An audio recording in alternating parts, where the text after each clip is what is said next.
Last year. Yeah. And she won the Rickamore Drawing Prize, which was really thrilling and wonderful and well deserved for a work not dissimilar to these beautiful little pieces over here. And this is her first one exhibition with us, which has got a very interesting content to it. So I think you're all really going to enjoy this artist talk and learn a bit more about where she's coming from with these beautiful paintings. Thanks. Thank you. Good afternoon, everyone. I think I know everyone here. So, hello, friends and family.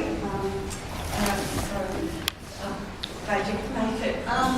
So, I just want to start off with talking about why I chose Heartland. And usually they say Heartland is the heart of the country. Where my sort of, the sort of world that we live in terms of a World Wide Web thing, the Heartland is just a little bit closer, and it's number 10, which is in Brunswick, and this is the front of my house. So it's the mailbox. It doesn't get much mail anymore, feels, but it does have the essence of where this show starts off with.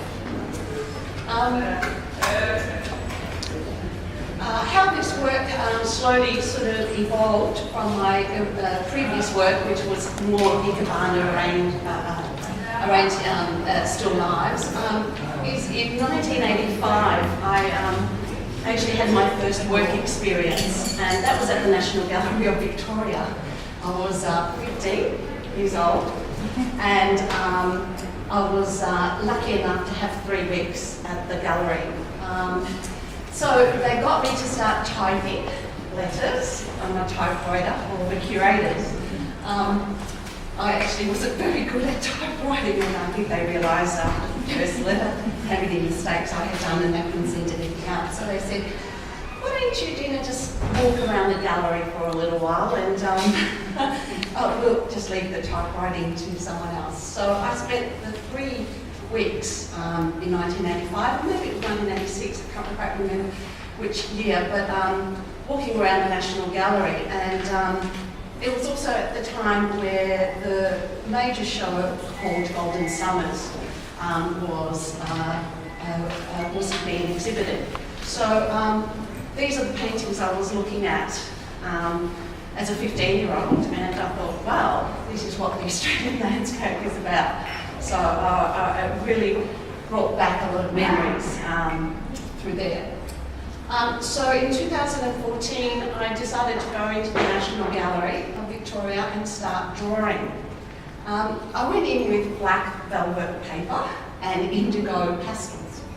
And I thought, well, what would happen if I actually saw these beautiful paintings that were a celebration of Australian light at night time?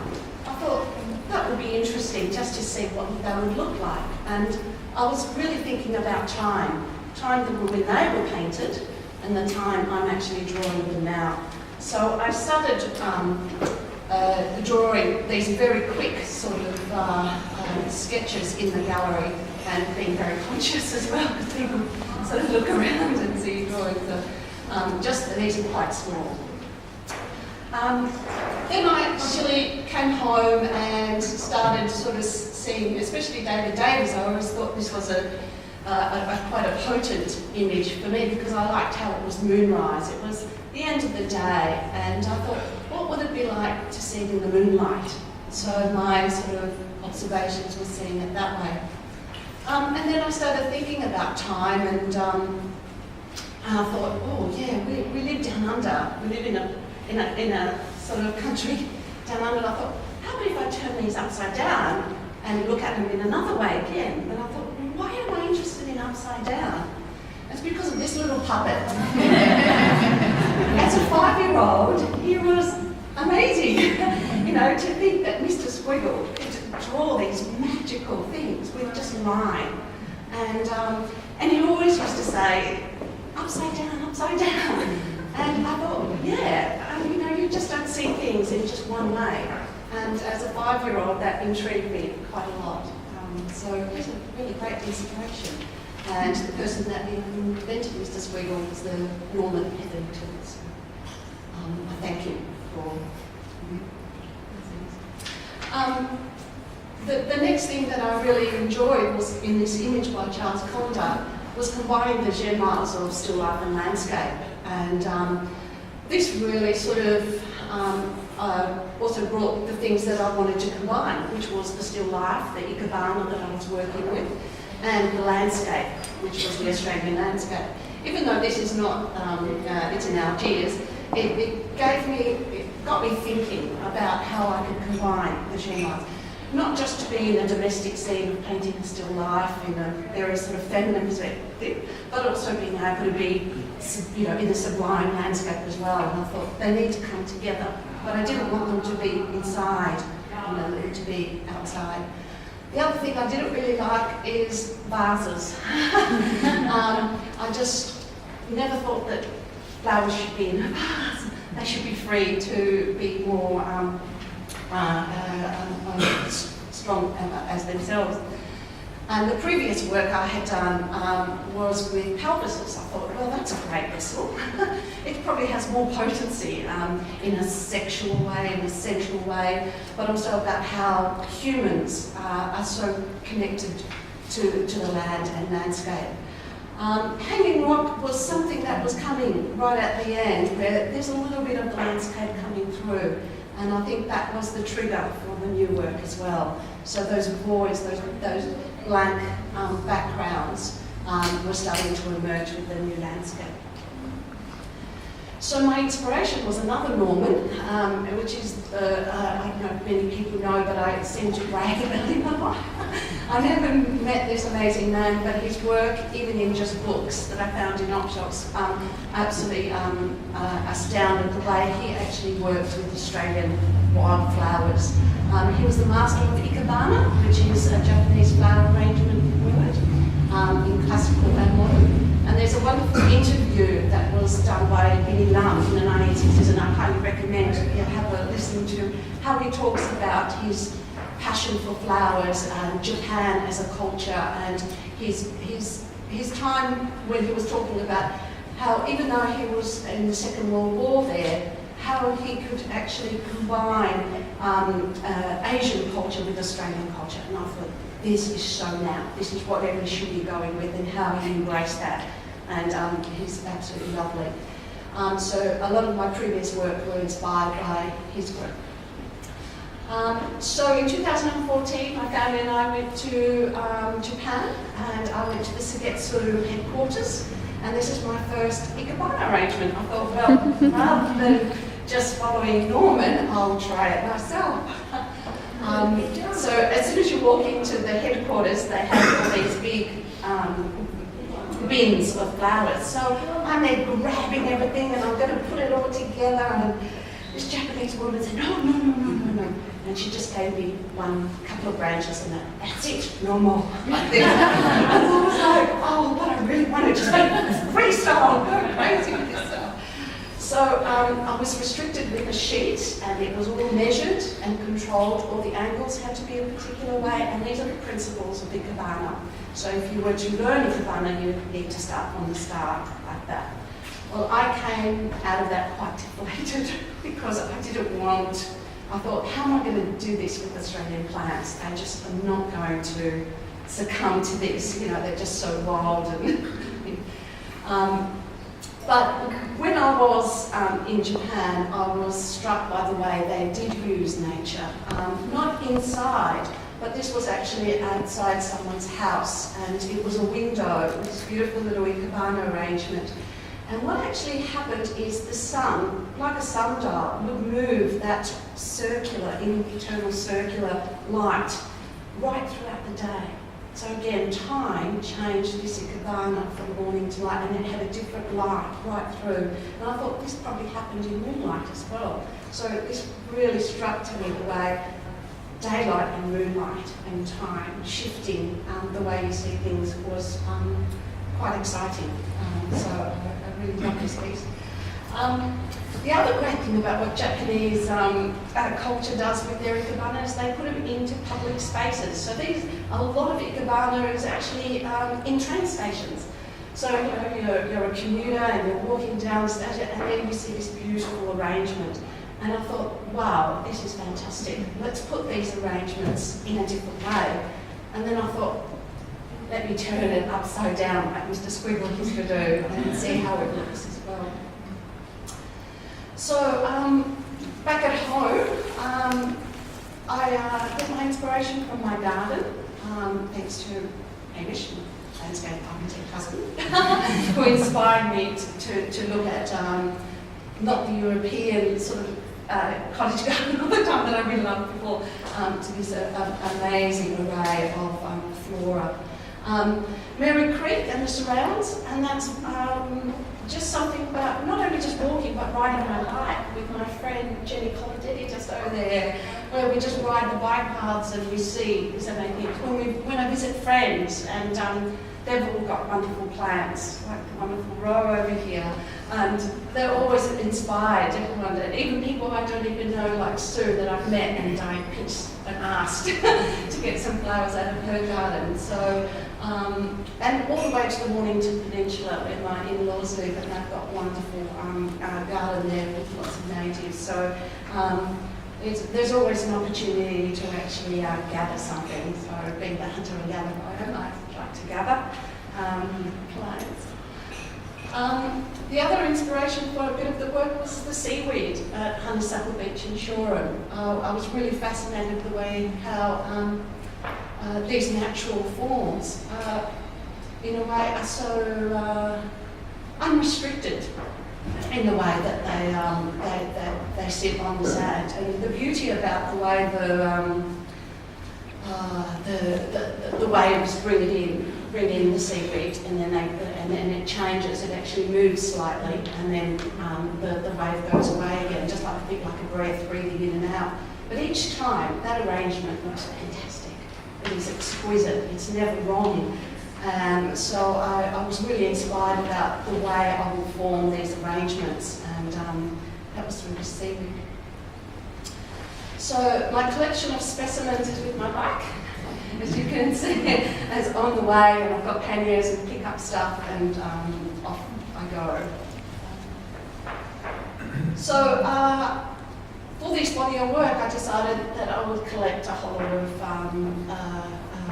plants, some from my garden, number 10, some from my in-laws garden, number 61, and someone from a garden I hadn't met, been before, and I discovered number 13 over here from Sue. And that was for this one on the left. And I thought, well, how am I going to arrange these Australian plants? And I thought, they are just how they fall. Eucalyptus plants, well, they're never upright. And I allowed them to actually be placed together in a way naturally as they form. When I started painting this, the intensity of this work and the detail got me really sort of confused after a couple of times, because I didn't know which cluster I was in. I thought, oh, I'm going to go, oh yes, and I'll go to that one. And I started to realise that this actual cluster of flowers are all the people I know and the families I know around Brunswick, the Mary Creek, the Mary Creek Primary School, old friends and new friends. And they just reminded me, some of little children and others of single people that live by themselves and others that, sort of combine. And I thought, that's what it is. And I called it the Australian freestyle, because we all live freely here in a beautiful place with these amazing flowers. And this is pretty much a metaphor, a symbol of a community. And like the web, but it's just smaller. So bringing them into the studio, I hang them upside down, and I draw them on velour or ink or drawings and stuff. So that's my initial starting points with them. And as you can see, the bottom one is also with the street and painting as well in the background. I do a lot of digital collage manipulation. So I create the my Ikebana arrangements, freestyle arrangements in front of the studio. And then I use Photoshop to actually emerge them, use layer masks and everything to create different things, tonal adjustments and so forth. There was some at the start which were in colour, but I wasn't quite happy with that. And the reason why I went so monochromatic is that I felt a little bit overwhelmed by the amount of colour that the internet throws at me every time I turn on my phone. Everything is so saturated, and just it sort of gave me a headache after a while. And I just thought, I really want to just get rid of colour and just bring it down to sort of a minimalist sort of idea of just black, white, and grey, and everything in between. So this is an example here of Heartland being produced. So a wonderful underground of either burnt sienna or Italian pink or quinceadrone. David, quinceadrone. Maroon. That's a wonderful, but just to bring that warmth come through. As you can see there, I just want to show you. Just through here, the reason why that happened is when I'm painting, I've got this in front of me, the amount of pressure I put on that paper while I'm drawing is so much that it actually deteriorates. And you don't realise how complicated and the amount of thought and strength goes into your mind creating these works, and you're thinking about form, and you're thinking about mixing colour, and you're thinking about how it relates to each other part of the work, that you don't realise the intensity that you use on your hands. And as much as that happens, that's what happens with the brush. With Eugene von Guérard's work, I was really fascinated always by this landscape of the waterfall. And I actually thought, well, would it be great to turn it upside down and use the plant as the waterfall? In my initial manipulation, you can see the waterfall is in there, but I decided to take it out. I didn't need it. I had the plants already creating that. On the right-hand side, you can actually see my method of mixing paint.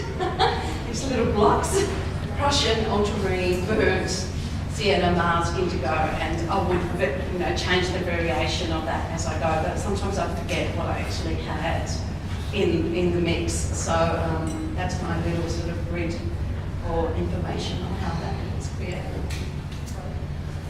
The Tom Roberts is the last one I did for the series, and when Tom Roberts actually exhibited a summer morning TIFF, another cross in there, and I thought, oh, well, pioneer and pioneers, I thought of my mum and dad who have passed away, and I thought I'll put 2 crosses in there for the pioneers that have come over time in Australia. Ricketts Point was another a place in my childhood that my auntie Vicky and my uncle Ben and my mum and dad would all go and gather, which you can't do now because it's a sanctuary. Little snails that you could, sea snails that you could cook up and eat, so that was really, and only enough for the family to feed, and then but these were our Sunday afternoon sort of trips.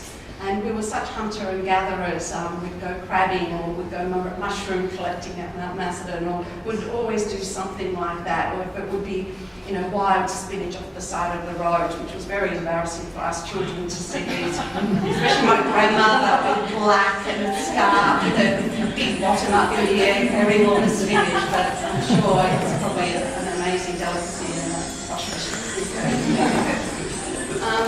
and then I've combined Honeysuckle Beach as another connection to where I want to be in the future, living on this area. Another one is Lost and Found. I always found that a child in the bush, it still resonates even to today, even in the last couple of months, what's happened, and being lost. I do remember at the Royal Botanic Gardens in Williamstown being lost, and a lovely grandfather and child had found me. So it's always a fear. You remember?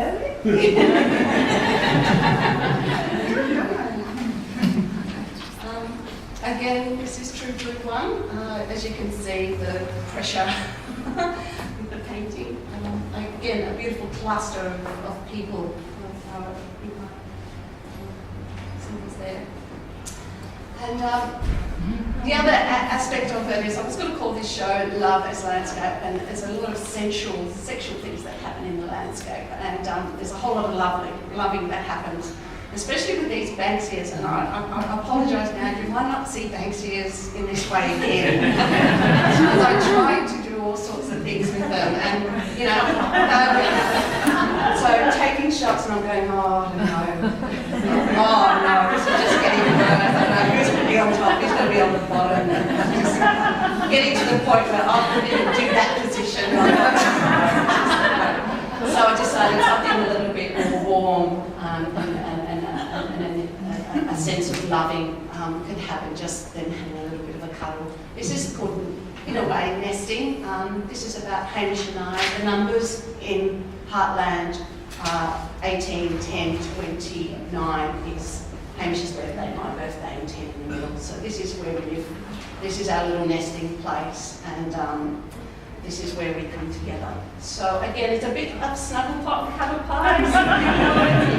I can see where she came from with that, another chocolate memory. Again, the burnt sienna, how just showing you a bit of how undercoat and glazing happens and how the work sort of evolves. And the last bit is the separation tree. While I was actually creating this work, I was really really alerted me when I saw it in the news that this 400-year-old gum was going to be taken down and eventually had died, and they tried to save it many times. Separation tree was symbolic for the separation between New South Wales and Victoria. So I thought, oh, I'll just become a bit of a gatherer again, and I started to call myself the art ranger, you know, sort of arranging flowers around, going out there and trying to bring awareness of how wonderful Australian plants are. So again, on my bike, with all these branches, and I think I had the whole bike path to myself all the way home. I brought all the branches home, and I placed it in embrace. So idea of embracing how the states should be embracing Victoria as well.